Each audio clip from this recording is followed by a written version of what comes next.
હવે આપણે જોઈશું સવર્ગાંક 6।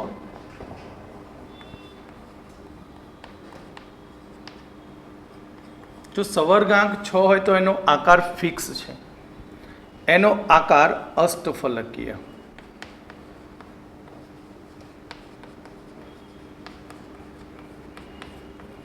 આકાર અષ્ટફલકીય પણ એમાં સંકરણ બે પ્રકારના, sp3d2 અને d2sp3। આ ઊંચી સ્પિન ધરાવતા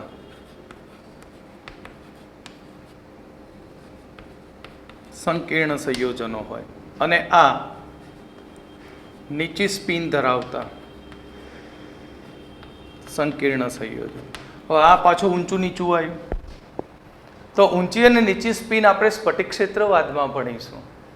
સંયોજકતા બંધનવાદ તો આપણને કશું સમજાવતો જ નથી, ખાલી કક્ષકોનું સંમિશ્રણ થઈ સંકરણ થાય અને આકાર આપણે નક્કી કરવો પડે, માહિતી આપી હોય તો હવે આને આધારિત આપણે એક એક્ઝામ્પલ જોઈએ। Fe CN6 -4 સંકીર્ણ પ્રતિચુંબકીય તથા તેનો મ્યુ 0 છે। સમજાવો, સંકરણ અને આકાર સમજાવો।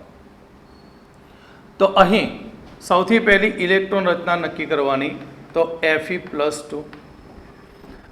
Fe નું configuration Fe 3d6 4s0 4p0 અને 4d પણ 0 યુઝ કરો કે ના કરો મૂકી રાખીએ। હવે Fe2+ બને તો Fe2+ બને તો 3d6 અરે અહીંયા 2 છે 4s0 4p0 4d0 એટલે ડીમાં 6 ઇલેક્ટ્રોન,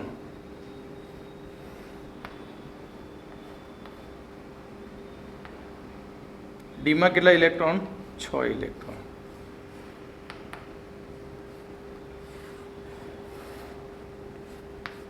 તો ગોઠવણી કરીએ 1 2 3 4 5 અને એક આ છઠ્ઠો। હવે આપણને કહેવામાં આવ્યું છે કે સંયોજન પ્રતિચુંબકીય છે, તો પ્રતિચુંબકીય હોય તો બધા જ ઇલેક્ટ્રોન યુગ્મિત બને। શું બને? યુગ્મિત। તો Fe2+ 3d6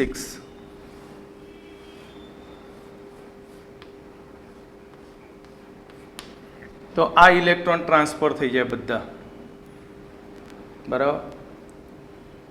આ ઇલેક્ટ્રોન અહીંયા જશે, આ ઇલેક્ટ્રોન અહીંયા, તો ટ્રાન્સફર થાય તો 1 2 3 યુગ્મિત થઈ ગયા બધા અને 2 3D કક્ષકો ખાલી પડે, 2 3D કક્ષક શું પડશે? ખાલી, 4s અને આ 4p। હવે આ જે 2 D કક્ષકો, એક S અને 3 P કક્ષકોનું સંમિશ્રણ થાય અને સંમિશ્રણથી D2sp3 સંકરણ બને। કયું સંકરણ? D2sp3 સંકરણ મળે આમાં। અને આ ખાલી કક્ષકમાં 6 લિગેન્ડના ઇલેક્ટ્રોન દાખલ થાય। કોના? તો Cn, તો Fe CN6 -4 તો 3d6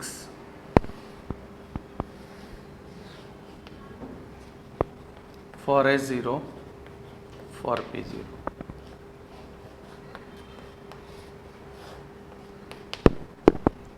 1 2 3 તો Fe ના 6 ઇલેક્ટ્રોન, હવે આની અંદર Cn ના ઇલેક્ટ્રોન દાખલ થાય,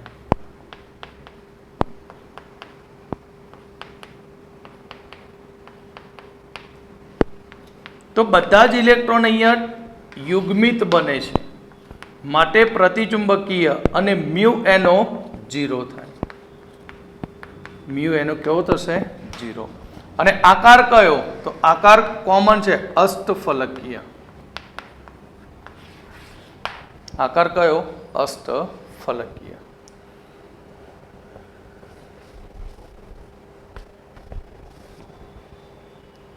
હવે આપણે આની અંદર એક લાસ્ટ એક્ઝામ્પલ જોઈ લઈએ. Fe Cl6 -3 FeCl6 સંકીર્ણ અનુચુંબકીય ગુણધર્મ ધરાવે છે. એનો મ્યુ √24 છે અથવા 4.90 BM છે. તો સંકરણ અને ભૌમિતિક આકાર જણાવો. આકાર તો હું કહી દઈશ, કારણ કે સંવર્ગાંક કેટલો છે? તો સંવર્ગાંક 6 હોવાથી આકાર અષ્ટફલકીય બને. શું બનશે?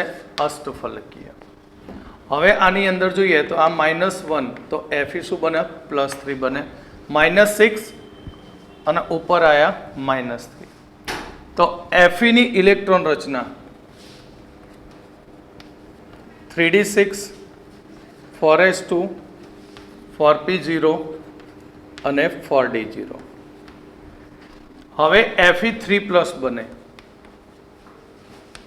તો 3+ બને તો 2 આમાંથી જશે અને 1 અહીંયાથી જશે.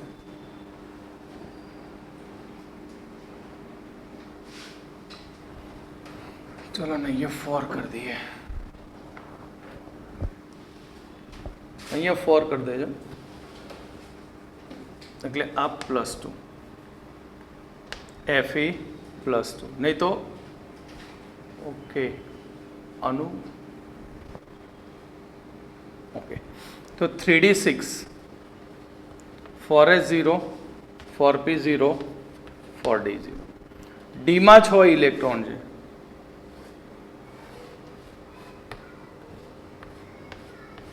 ડીમાં કેટલા ઇલેક્ટ્રોન? 6. તો 1 2 3 4 5 અને 1 આ 6.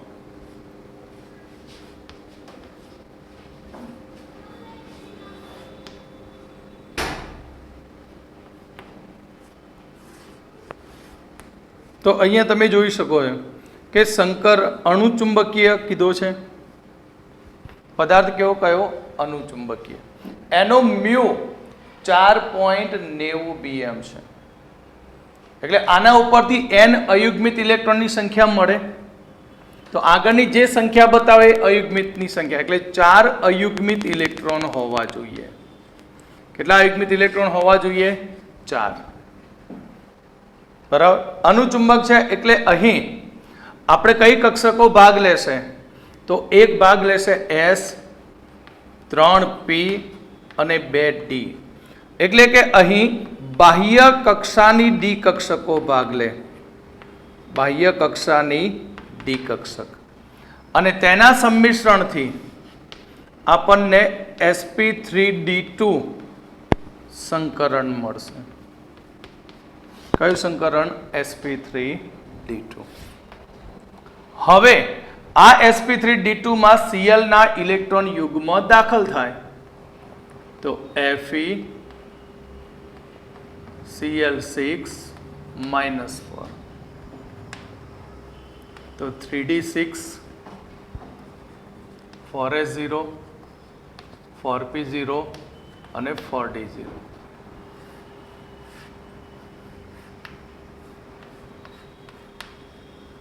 એક 2 3 4 5 અને 1 6. 4s 4p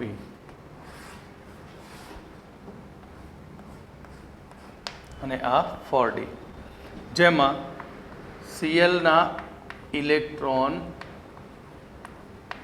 યુગ્મ ગોઠવણી પામે. કેટલા પામશે? 6, કારણ કે સંવર્ગાંક 6 છે. Cl- Cl- okay. અને તમે જુઓ 4 ઇલેક્ટ્રોન અયુગ્મિત,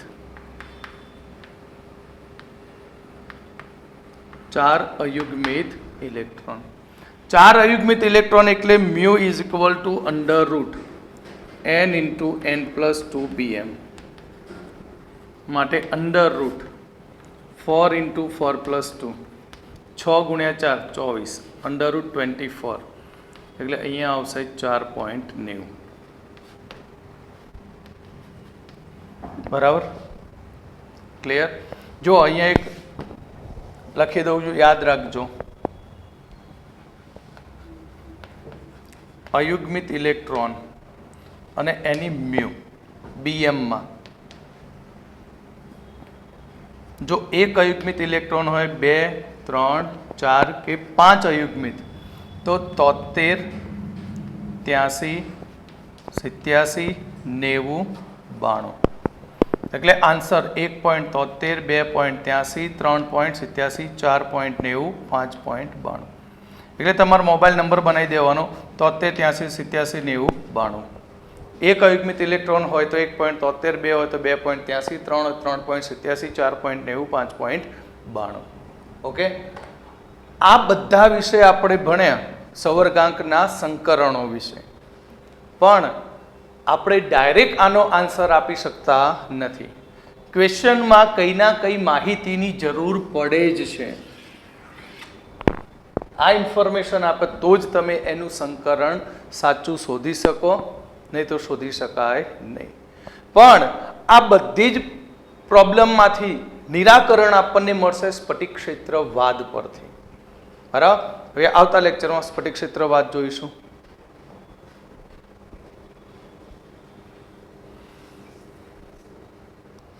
હવે આપણે most IMP, very most IMP, થિયરીના આધારે અને એમસીક્યુ માટે આ થિયરી ખૂબ જ અગત્યની છે.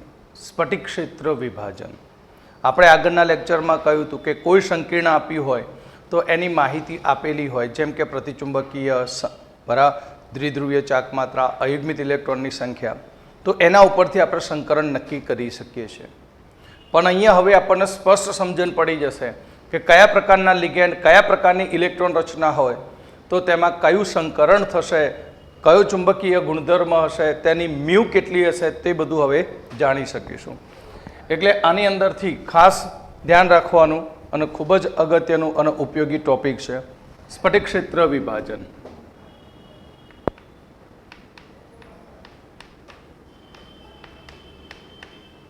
સ્ફટિક ક્ષેત્ર વિભાજન નો સિદ્ધાંત.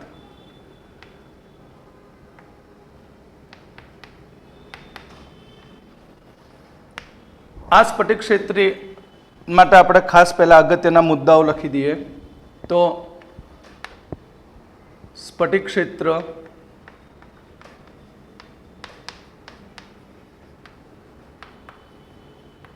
વિભાજનનો સિદ્ધાંત સ્થિર વિદ્યુતીય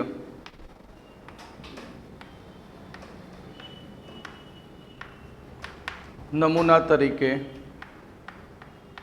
ઓળખાય છે.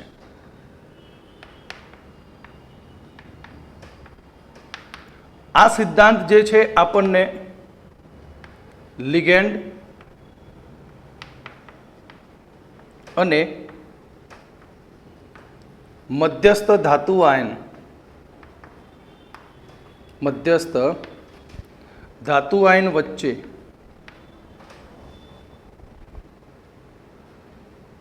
સ્થિર વિદ્યુતીય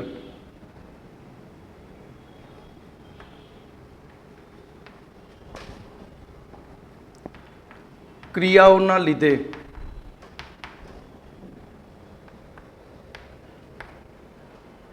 સ્થિર વિદ્યુતીય ક્રિયાઓના લીધે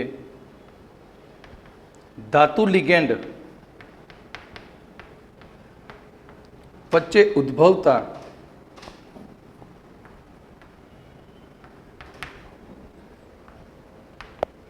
બંધની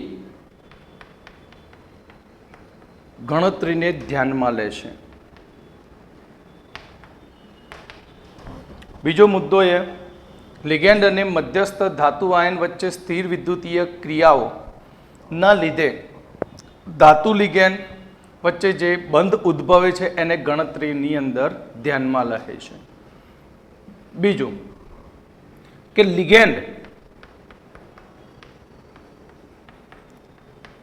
ઋણ આયન હોય તો કેટલાક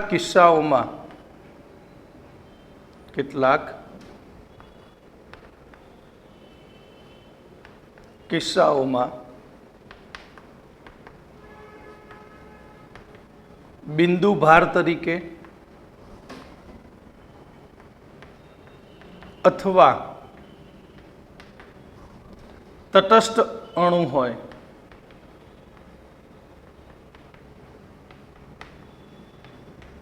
તો તેને દ્વિધ્રુવીય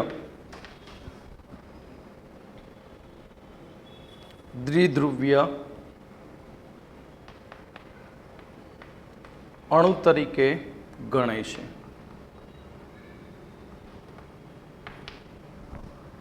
દ્વિધ્રુવીય અણુ તરીકે ગણે છે. એટલે કે લિગેન્ડ એ ઋણ આયન સ્વરૂપે હોય તો એને એક બિંદુ ભાર તરીકે અથવા તટસ્થ અણુ હોય તો તેને દ્વિધ્રુવીય અણુ તરીકે ગણે છે. જેના કારણે લિગેન્ડ અને ધાતુ આયન વચ્ચે અપાકર્ષણ બળ ઉદ્ભવે છે અને એ અપાકર્ષણ બળ ઉદ્ભવવાને લીધે અહીં સંયોજનની ઊર્જા વધે છે. એટલે કે ચોથો મુદ્દો લિગેન્ડ અને મધ્યસ્થ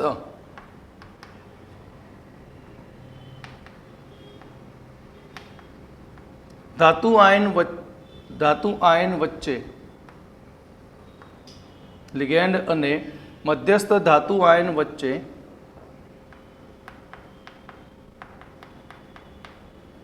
અપાકર્ષણ બળ વધે છે, જેથી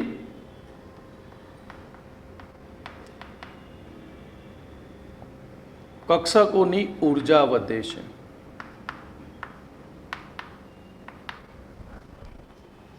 અહીં આપણે જાણીએ છીએ કે લિગેન્ડની ગેરહાજરીમાં જે ધાતુ આયન હોય છે એ ધાતુ આયનની 5 ડી કક્ષકો એ સમશક્તિક હોય છે.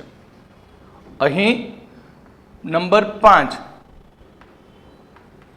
લિગેન્ડની ગેરહાજરીમાં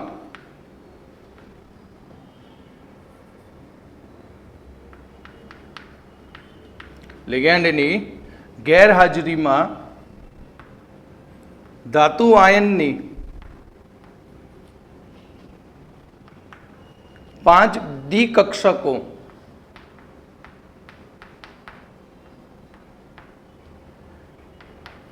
સમશક્તિક હોય છે, જેને ડીજનરેટ કક્ષકો કહે છે. જેને કઈ કક્ષકો કહેવાય? ડીજનરેટ કક્ષકો. પણ આપણે કહીએ છીએ કે જ્યારે ધાતુ આયન ઉપર લિગેન્ડ આવે છે ત્યારે આ ડીજનરેટ કક્ષકો અને ધાતુની કક્ષકો અને લિગેન્ડની કક્ષકો વચ્ચે અપાકર્ષણ બળ વધે છે, એટલે કક્ષકોની ઊર્જા વધી જાય છે. તો અહીં ધાતુની 5 ડી કક્ષકો છે. યાદ રાખજો કઈ 5 કક્ષકો? ડી એક્સ વાય, આ એક્સ અને આ વાય. તો આ ડી એક્સ વાય સમતલમાં આ ડી કક્ષકો એ 45 ડિગ્રીએ ગોઠવણી પામે. પછી બીજી એ એક્સ વાય ડીવાય ઝેડ, એટલે આને આપણે ઝેડ કહીએ, આને વાય કહીશું, આને ઝેડ કહીએ. તો આ પણ 45 ડિગ્રીએ ગોઠવાય.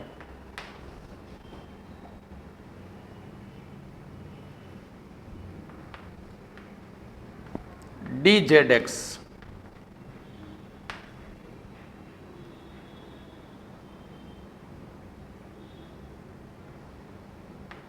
આ પણ 45 ડિગ્રીએ.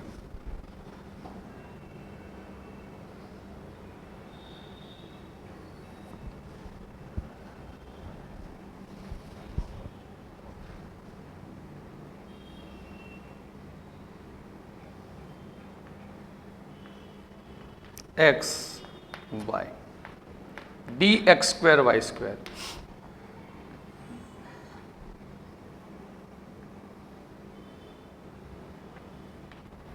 તો dx સ્ક્વેર વાય સ્ક્વેરમાં આ કક્ષકો એ 90 ડિગ્રીએ ગોઠવાયેલી હોય છે અને છેલ્લી એ dz સ્ક્વેર.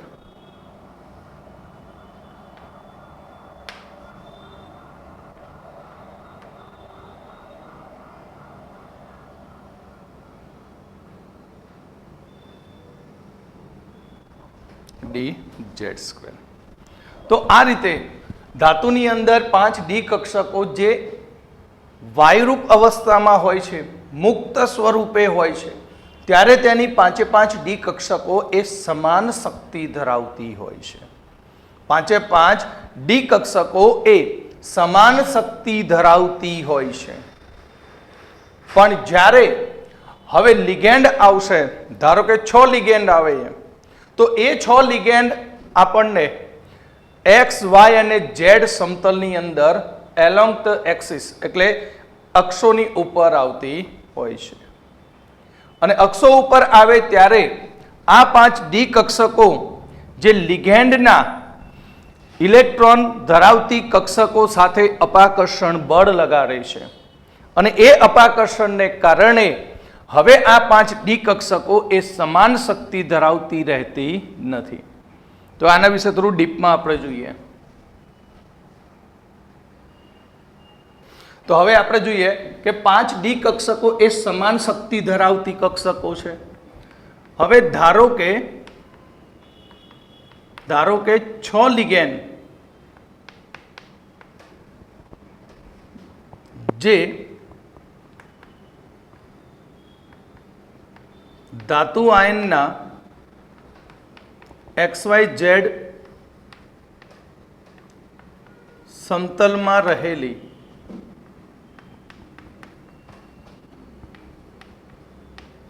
કક્ષકો પર આવે છે. 6 લિગેન્ડ જે છે એ 6 લિગેન્ડ આપણી જે XYZ સમતલની અંદર જે કક્ષકો બતાવી છે તે કક્ષકો ઉપર આવે છે. હવે જો ધાતુની ડી કક્ષકમાં ઇલેક્ટ્રોન હોય, આવનાર લિગેન્ડના ઇલેક્ટ્રોન હોય, એટલે લિગેન્ડ અને ધાતુના આયનના ઇલેક્ટ્રોન વચ્ચે શું થશે? અપાકર્ષણ થાય. એટલે કે અહીં લિગેન્ડ અને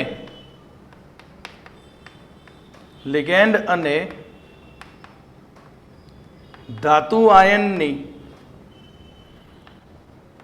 ઇલેક્ટ્રોન યુક્ત કક્ષકો વચ્ચે અપાકર્ષણ થાય છે. આથી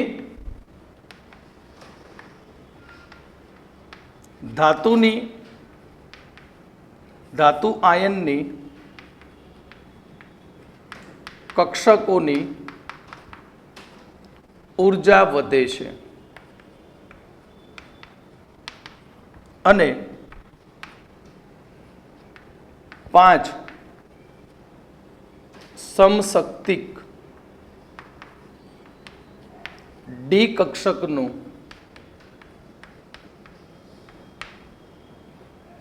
ડી કક્ષકની સમાન ઉર્જા રહેતી નથી. હવે 5 કક્ષકોની ઉર્જા એક સમાન રહેતી નથી. કેમ? ધારો કે આપણી આ મેટલ ઉપર રહેલી આ અક્ષો એ આ એક્સ અક્ષ, વાય અક્ષ અને આ ઝેડ અક્ષ, અથવા આને વાય અક્ષ કહી દઉં અને આને ઝેડ અક્ષ. હવે આ ધાતુની XY સમતલ ઉપર રહેલી કક્ષકોએ હવે લિગેન્ડ એની ઉપર આવશે. લિગેન્ડ ક્યાંથી આવે? એક X અક્ષના સમતલ ઉપર આવશે, X અક્ષને સમાંતર આવશે, બીજો Y અક્ષને સમાંતર આવશે. તો કુલ કેટલા આવશે? XY સમતલમાં 4 લિગેન્ડ આવે. જેમ કે આ રૂમ છે, રૂમને આપણે આડું પ્લેન ગણી નાખીએ, સ્ક્વેર પ્લેન, બરાબર? એટલે આ રીતે ચોરસ છે. તો આમાંથી એક X અક્ષ, એક Y અક્ષ, અને એને અક્ષને સમાંતર શું થાય? 2 લિગેન્ડ આવે, X ઉપર અને 2 Y ઉપર આવશે, અને એક ઉપરથી આવશે, Z અક્ષ ઉપરથી, બરાબર? તો આ રીતે અહીં લિગેન્ડ અક્ષો ઉપર આવશે. એટલે આ એક લિગેન્ડ, ઉપરથી લિગેન્ડ, અને આ બાજુથી પણ લિગેન્ડ આવશે. અક્ષો ઉપર તો કોની કક્ષકો? ધાતુની ડી કક્ષકો છે, અને ઉપર એ જ એને અક્ષને સમાંતર કોણ આવશે? લિગેન્ડની કક્ષક. એટલે તેમની વચ્ચે શું થઈ જાય? અપાકર્ષણ બળ લાગે. અને એ અપાકર્ષણ બળ લાગવાને કારણે હવે ધાતુની 5 ડી કક્ષકોની ઉર્જા સમાન રહેતી નથી. ઉર્જામાં શું થઈ જાય? વધારો થાય. તો અહીંયા આપણે જોઈએ તો કઈ કક્ષકો ઉપર અપાકર્ષણ બળ સૌથી વધારે લાગે? તો અહીંયા તમે જુઓ કે અહીંયા જે કક્ષકો આપીએ એ XY સમતલમાં છે. આપણે ખાલી એક જ સમજીએ, કેટલી ડિગ્રીએ ગોઠવણી પામીએ? 45, બરાબર? તો લિગેન્ડ ક્યાં આવે? તો લિગેન્ડ જે છે એ લિગેન્ડ આ અક્ષ ઉપર આવે આ રીતે, બરાબર? તો આ લિગેન્ડની કક્ષક આની ઉપર આવશે, અને આ કક્ષક કોની છે? ધાતુ આયનની. કેટલી ડિગ્રીએ ગોઠવણી પામી? 45. જ્યારે DZ સ્ક્વેરમાં જુઓ તો લિગેન્ડ અહીંયાથી આવશે X અક્ષ ઉપરથી, અહીંયાથી Y અક્ષ ઉપરથી, અહીંયાથી X અક્ષ પરથી. તો અહીંયાથી આવનારા લિગેન્ડની કક્ષક એ ડાયરેક્ટ ધાતુ આયનની કક્ષકની સામે સીધી આવશે, અહીંયા પણ સીધી આવશે. એટલે અહીંયા અપાકર્ષણ બળ dx2y2 માં સૌથી વધારે જોવા મળશે. કેમ? કારણ કે આવનારા લિગેન્ડ એ X અક્ષ ઉપર આવે, Y અક્ષ ઉપર આવે. અહીંયા ધાતુની કક્ષકો X અને Y ઉપર ગોઠવાયેલી છે, માટે અહીંયા આવતી કક્ષકો ઉપર લિગેન્ડ અને ધાતુ આયન વચ્ચે અપાકર્ષણ બળ સૌથી વધારે હોય. જ્યારે આની અંદર અપાકર્ષણ બળ કેવું હોય? ઓછું હોય.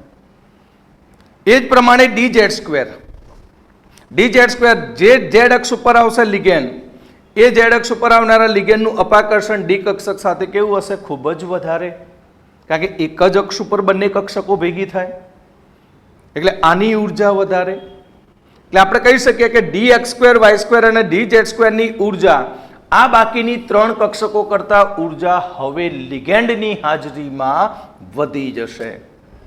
કારણ કે આ કક્ષકો જોઈએ તો તેમની કક્ષકો એ 45 ડિગ્રીએ X અને Y અક્ષોની વચ્ચે ગોઠવાયેલી હોય છે. એટલે અહીંયા આવનારા લિગેન્ડ ઉપર અપાકર્ષણ બળ કેવું હોય? ઓછું હોય. અહીંયા પણ અપાકર્ષણ ઓછું હોય, અહીંયા પણ અપાકર્ષણ ઓછું. જ્યારે આની ઉપર આવતી લિગેન્ડની કક્ષક ઉપર અપાકર્ષણ બળ કેવું હોય? ખૂબ જ વધારે હોય છે. ક્લિયર? સમજણ પડી? તો આગળ આના વિશે લખીએ આપણે. તો કઈ કક્ષકોની ઉર્જા વધારે હશે? dx2y2 અને dz2. એટલે કમ્પેરિઝન કરું કે dx2y2 ની ઉર્જા dxy કરતા વધારે કહી શકાય, dz2 ની ઉર્જા dxy કરતા વધારે. એટલે અહીં 5 ડી કક્ષકો 2 ભાગમાં વિભાજિત થઈ જાય. આ બધી કક્ષકો dxy dyz dzx જે નીચી ઉર્જા ધરાવતી કક્ષકો હશે, આ કક્ષકો ઊંચી ઉર્જાવાળી કક્ષકો. તો ડી કક્ષકનું 2 ભાગમાં વિભાજન થાય, જેને કહેવામાં આવે છે સ્ફટિક ક્ષેત્ર વિભાજન કહેવામાં આવે છે. ક્લિયર? તો હવે આના વિશે આપણે લખીએ.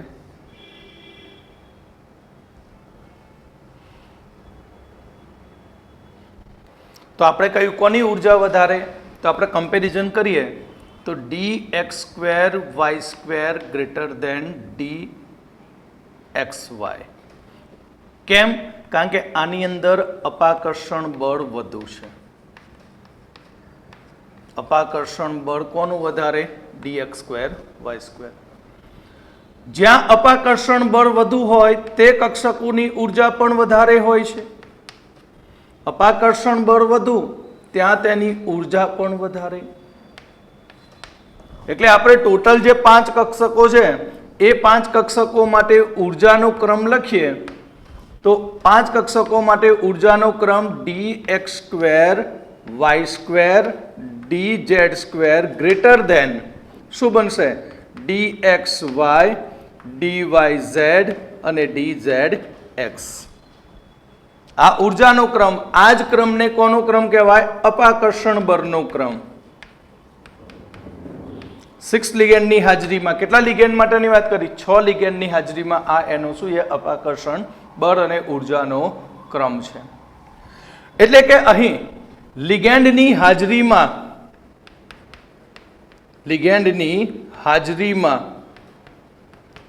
ધાતુ આયનની 5 સમશક્તિક કક્ષકોનું 2 ભાગમાં વિભાજન થાય છે. કેટલા ભાગમાં વિભાજન થશે? 2 ભાગમાં. એક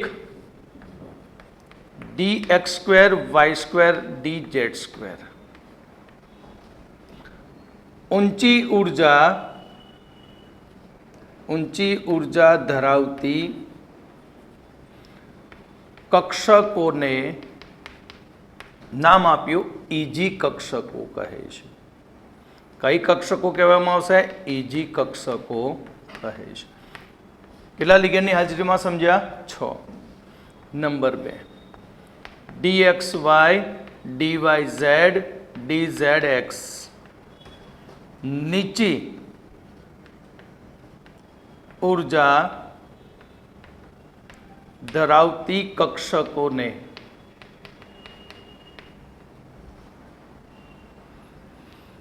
T2G કક્ષક કહે છે. શું કહેવામાં આવશે એને? T2G કક્ષક કહે છે. એટલે અહીંયા કક્ષકોનું 2 ભાગમાં વિભાજન થાય છે. એટલે કે અહીં લિગેન્ડની હાજરીમાં ધાતુ આયનોની કક્ષકોનું વિભાજન થાય અને કક્ષકો સ્થાયિત્વ મેળવે તો તેને કહેવાય સ્ફટિક ક્ષેત્ર વિભાજન કહેવામાં આવે છે. સ્ફટિક ક્ષેત્ર વિભાજન એટલે કે લિગેન્ડની હાજરીમાં ધાતુ આયનની ડી કક્ષકોનું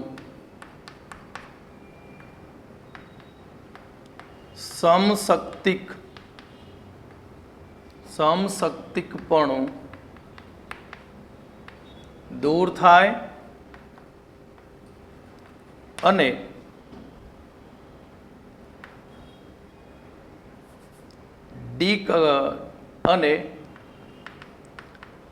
ડી કક્ષકોનું વિભાજન થઈને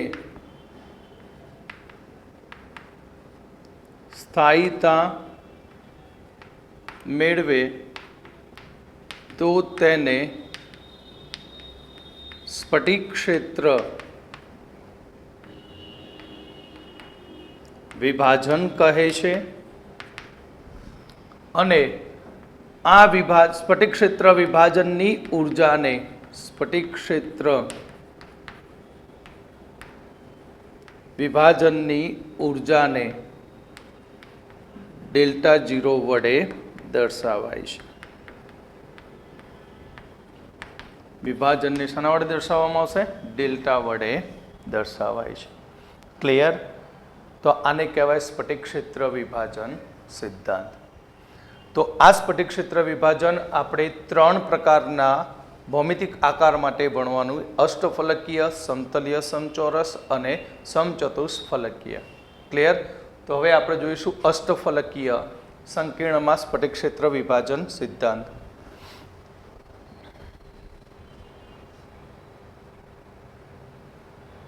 ચલો આગળ હવે આપણે વધીશું નંબર એ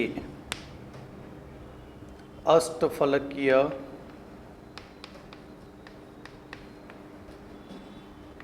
સ્પીસીઝ માં સ્ફટિક ક્ષેત્ર વિભાજન.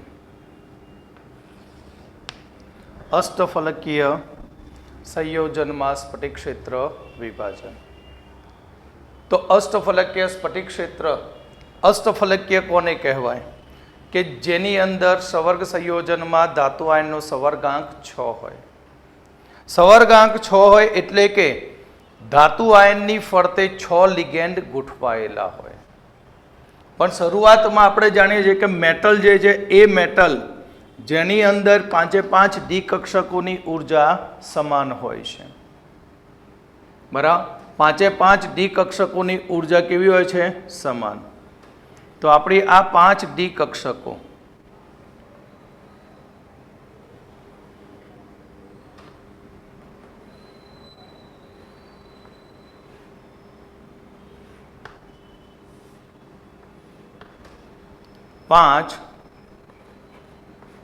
ડી કક્ષકો. તો લિગેન્ડની ગેરહાજરીમાં 5 ડી કક્ષક dx y dy z dz x dx square y square અને dz સ્ક્વેર 5 કક્ષકો કે જે સમાન શક્તિ ધરાવતી હોય છે. પણ જ્યારે આ 5 ડી કક્ષકો ઉપર લિગેન્ડ આવે એટલે એ લિગેન્ડ આવવાને કારણે હવે તેની ઉર્જામાં શું થશે? વધારો થશે. અને પછી એની ઉપર 6 લિગેન્ડ જોડાય.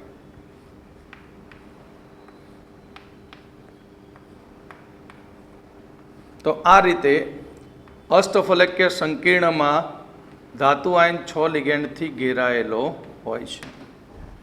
અને આપણે શરૂઆતથી કહ્યું કે જ્યારે ધાતુ મુક્ત વાયુ સ્વરૂપે હોય ત્યારે તેની 5 ડી કક્ષકોની ઉર્જા સમાન હોય છે. હવે આપણે જે કક્ષકો લીધી હતી જે એક્સ વાય અને ઝેડ સમતલમાં હતી. કયા સમતલમાં? એક્સ વાય અને ઝેડ. હવે તેની ઉપર લિગેન્ડ આવે ત્યારે આ 5 ડી કક્ષકોની ઉર્જામાં વધારો થાય. અને આ 5 કક્ષકોની ઉર્જા વધવાને કારણે આ હવે તેનો ઉર્જા સ્તર ઉપર આવશે. ઉર્જા સ્તર શું છે? નીચેથી ઉપર આવશે. એટલે 5 ડી કક્ષકોની ઉર્જા લિગેન્ડ જ્યારે આવે ત્યારે આ 5 કક્ષકોની ઉર્જા વધે.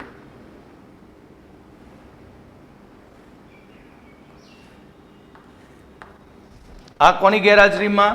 લિગેન્ડની ગેરહાજરીમાં. લિગેન્ડની ગેરહાજરી. હવે લિગેન્ડ આવે તો લિગેન્ડને કારણે 5 ડી કક્ષકોની ઉર્જા વધે એટલે એનો આ ગ્રાફ ઉપર ચડશે. બરાબર, તો અહીંયા dxy dyz dzx dx square y square અને આ dz સ્ક્વેર. અને આ 5 ડી કક્ષકો જ્યારે પૂરેપૂરી અક્ષો ઉપર આવશે ત્યારે એ 2 ભાગમાં વિભાજિત થશે. કેટલા ભાગમાં? 2 ભાગમાં. કયા 2 ભાગમાં? ઊંચી ઉર્જા ધરાવતી 2 કક્ષકો બનશે. કઈ? તો હમણાં શીખવાડ્યું dx સ્ક્વેર y સ્ક્વેર અને dz સ્ક્વેર. અને બાકી વધી એ આનાથી નીચેના ભાગમાં જશે. પણ આની નીચે નહીં જાય કારણ કે લિગેન્ડની ગેરહાજરીમાં છે. એટલે અહીંયા આ રીતે એનું 2 ભાગમાં વિભાજન થઈ જશે.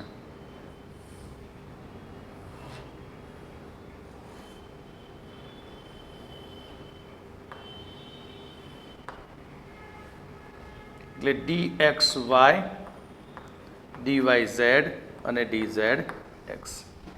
તો આ ઊંચી ઉર્જા ધરાવતી કક્ષકોને આપણે કહ્યું હતું ઈજી કક્ષક અને આને કહ્યું હતું T2G કક્ષક. અને આ આપણે વચ્ચેથી એક અક્ષ ખેંચી લઈએ જેને બેરિયર અથવા બેરોમીટર કહે છે. બેરોમીટર જે આ બંને વચ્ચેનો ઉર્જાનો શું સૂચવશે? તફાવત. આનો ઉર્જાનો તફાવત. અને ટોટલ વિભાજન થયું એ ઉર્જાને કહેવાય સ્ફટિક ક્ષેત્ર ઉર્જા, જેને આપણે દર્શાવીએ ડેલ્ટા 0. સ્ફટિક ક્ષેત્ર વિભાજન.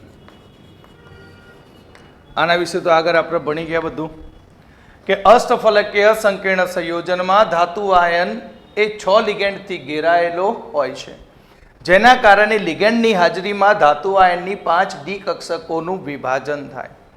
એટલે કે જ્યારે લિગેન્ડ આ 5 ખાલી કક્ષકો તરફ આવે ત્યારે આ 5 કક્ષકોની ઉર્જામાં વધારો થાય અને આ 5 કક્ષકો આગળ જતા 2 ભાગમાં વિભાજિત થશે, dx2 y2 અને dz2, અને બીજું dxy dyz અને dzx. આ ઊંચી ઉર્જા ધરાવતી કક્ષકો, આ નીચી ઉર્જા ધરાવતી કક્ષકો છે.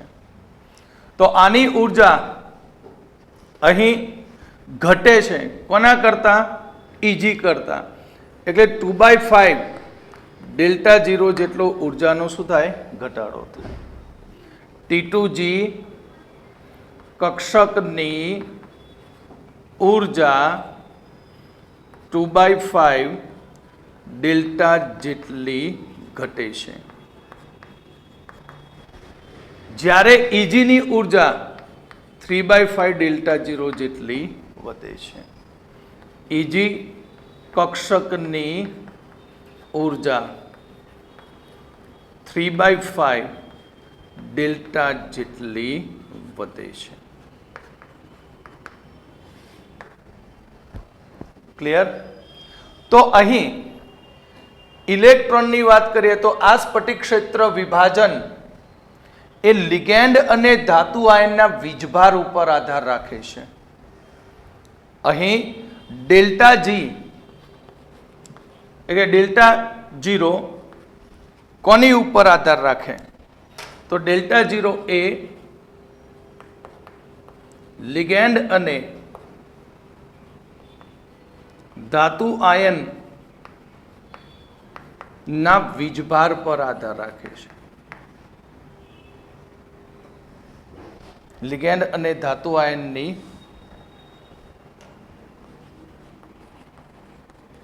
વીજભાર પર આધાર રાખે છે. લિગેન્ડની પ્રબળતા પર આધાર રાખે.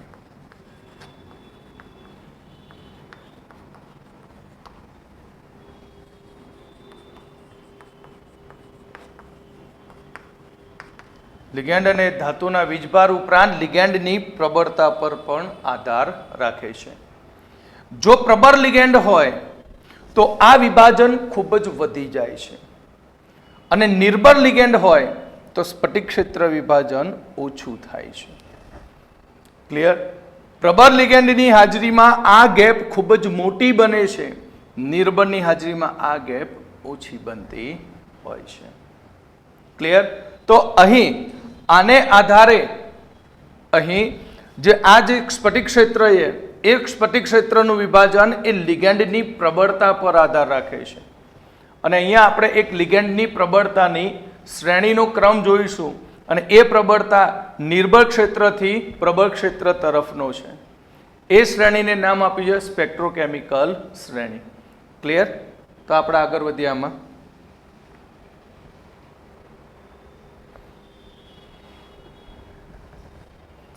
તો અહીંયા આપણે જોયું કે સ્ફટિક ક્ષેત્ર વિભાજન એ લિગેન્ડ અને આયનોના વીજભાર ઉપર આધાર રાખે છે. જો લિગેન્ડ દ્વારા પ્રબળ ક્ષેત્ર ઉત્પન્ન થતું હોય તો સ્ફટિક ક્ષેત્ર વિભાજન વધારે થાય. બરાબર? લિગેન્ડ દ્વારા પ્રબળ ક્ષેત્ર ઉત્પન્ન થાય તો સ્ફટિક ક્ષેત્ર વિભાજન વધુ થાય. એટલે કે ડેલ્ટા 0 હાઈ થઈ જાય. સ્ફટિક ક્ષેત્ર ઉર્જાનું મૂલ્ય શું થઈ જાય? વધી જાય. જો લિગેન્ડ દ્વારા નિર્બળ ક્ષેત્ર निर्भर क्षेत्र उत्पन्न थाय तो स्फटिक क्षेत्र विभाजन ओछું થાય એટલે કે ડેલ્ટા 0 લો થાય. ડેલ્ટા 0 કેવો થઈ જશે? લો થશે. તો અહીં લિગેન્ડની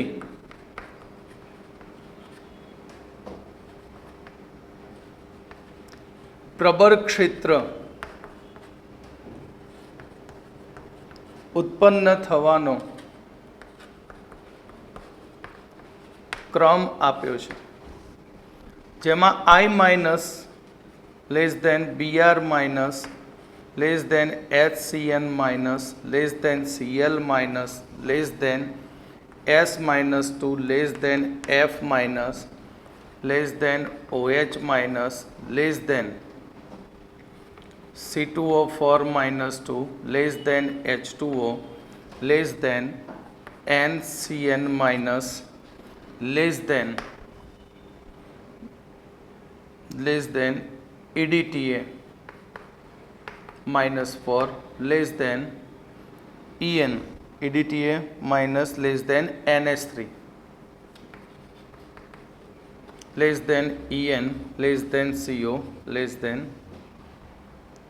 CN minus less than CO. आ श्रेणी ने स्पेक्ट्रो केमिकल श्रेणी कहे छे. आ श्रेणी ने शुं कहेवामां आवशे? स्पेक्ट्रोकेमिकल श्रेणी कहेवामां आवे छे. तो आपणे स्पेक्ट्रोकेमिकल श्रेणी जोई तो आ स्पेक्ट्रोकेमिकल श्रेणी ने आधारे हवे आपणे कया प्रकारना लिगेंडमां केवा प्रकारनी इलेक्ट्रॉन रचना थशे तेना विषे जोईशुं.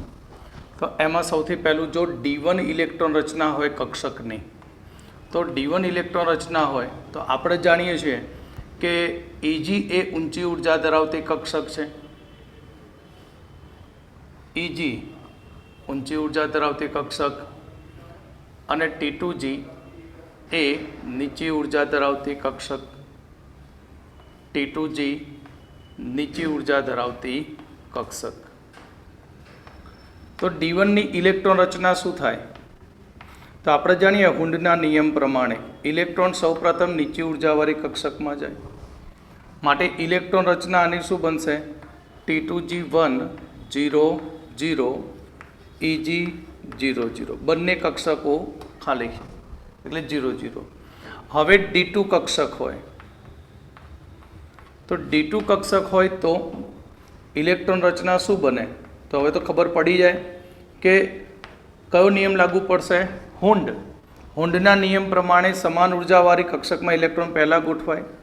માટે ઇલેક્ટ્રોન રચના T2G1 1 અહીંયા બીજો આવશે 0 અને Eg 0 થશે. હવે જો D3 कक्षक होय तो इलेक्ट्रॉन रचना शुं थशे? तो तेनी इलेक्ट्रॉन रचना T2G 1 1 1 अने Eg 0 थशे. पण चौथो इलेक्ट्रॉन D4 कक्षक आवशे. केवी इलेक्ट्रॉन रचना? D4 इलेक्ट्रॉन रचना. तो हवे आ दरेकमां एक एक इलेक्ट्रॉन गोठवणी पामे छे.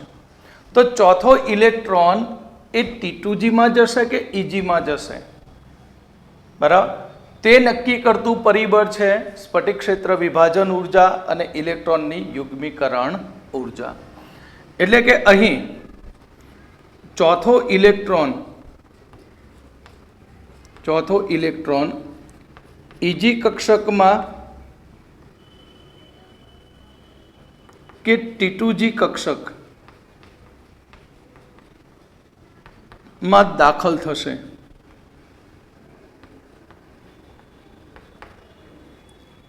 तेनो आधार ए स्फटिक क्षेत्र विभाजन ऊर्जा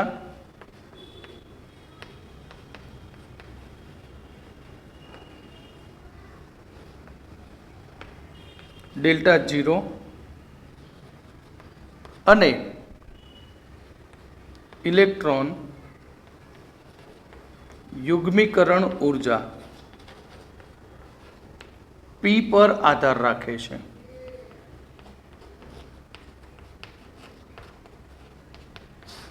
કોના પર રાખશે? P પર આધાર રાખે છે. તો આની અંદરથી કેસ 1, જો ડેલ્ટા 0 લેસ ધેન P હોય તો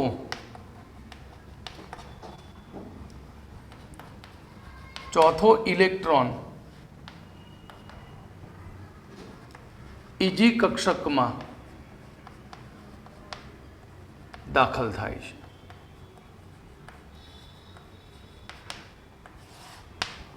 ચોથો ઇલેક્ટ્રોન એ કઈ કક્ષકમાં જશે? Eg કક્ષકમાં. કેમ Eg કક્ષકમાં ગયો? કારણ કે Eg કક્ષકમાં દાખલ થવાનું કારણ એની યુગ્મીકરણ ઉર્જા છે. કારણ કે અહીંયા આપણે જો 4 ઇલેક્ટ્રોન આપ્યા હોય,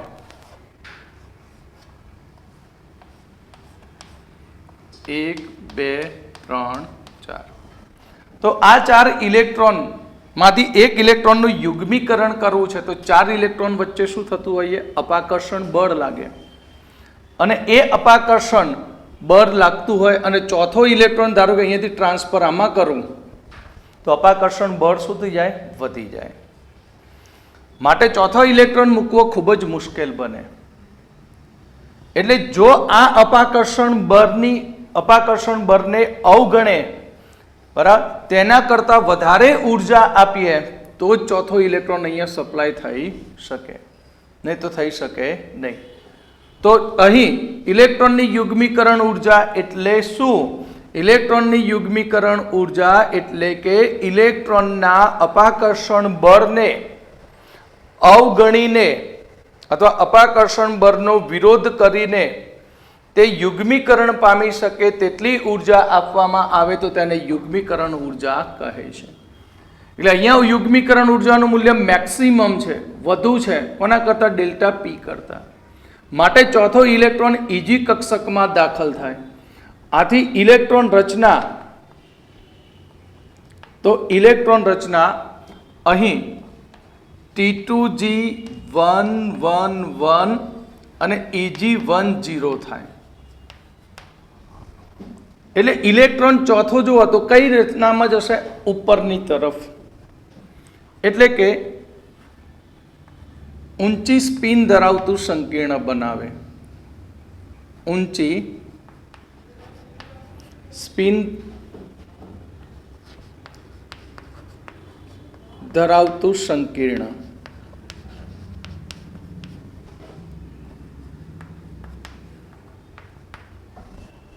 એટલે કે અહીં લિગેન્ડ ક્ષેત્ર નિર્બળ કહેવાય.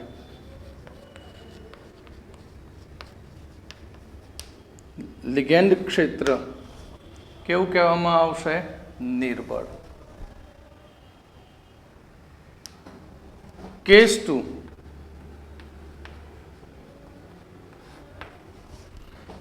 જો ડેલ્ટા 0 ગ્રેટર દેન P હોય તો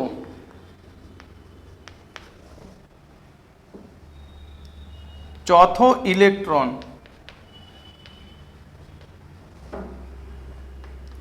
T2G કક્ષકમાં દાખલ થાય.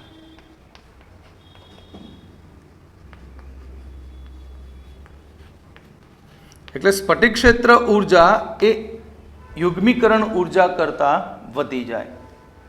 એટલે સ્ફટિક ક્ષેત્ર વિભાજન કેવું થઈ જાય? મોટું થઈ જાય. તો સ્ફટિક ક્ષેત્ર વિભાજન ઉર્જા વધુ હોય તો અહીં ઇલેક્ટ્રોન રચના શું બનશે? તો 1 2 3 અને 4 નીચે. તો પહેલામાં કેટલા આવ્યા? 2. તો T2G2 Eg અને T2G2 1 1 અને Eg0. એટલે કે નીચી સ્પિન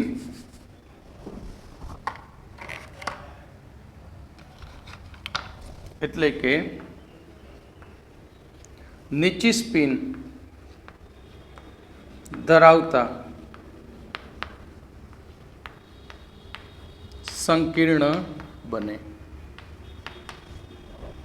એટલે કે લિગેન્ડ દ્વારા પ્રબળ ક્ષેત્ર ઉત્પન્ન થાય.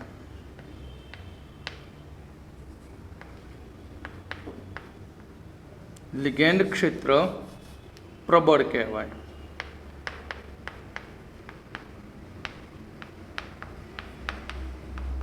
લિગેન્ડ ક્ષેત્ર કેવું કહેવાશે? પ્રબળ. એટલે અહીંયા નોંધ યાદ રાખજો કે જો ડેલ્ટા 0 લો હોય તો નિર્બળ લિગેન્ડ હશે અને ડેલ્ટા 0 હાઈ હોય તો તે લિગેન્ડ કેવો હશે? પ્રબળ.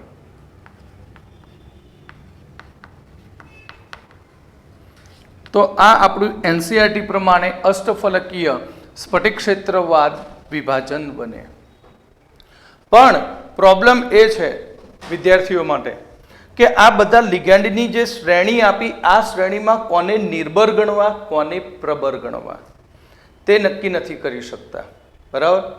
તથા D1 D1 થી શરૂ કરીને D10 ઇલેક્ટ્રોન રચનામાં પ્રબળ લિગેન્ડ હોય, નિર્બળ લિગેન્ડ હોય તો તેમાં કયા પ્રકારનું સંકરણ થશે તે પણ શોધવું ખૂબ જ મુશ્કેલ બને. બરાબર. તો હવે આ જે થિયરી પૂરી થઈ, હવે આ થિયરી માટેનું થોડું એક્સ્ટ્રા વર્ક કરીએ, વધારાનું થોડું સમજીએ કે જે તમારા નીટ માટે ખૂબ જ ઉપયોગી બનશે. કોઈ પણ પ્રકારનો MCQ આપ્યો હશે બરાબર તો તમે સરળતાથી આના આધારે તમે શોધી શકશો આન્સર એનો.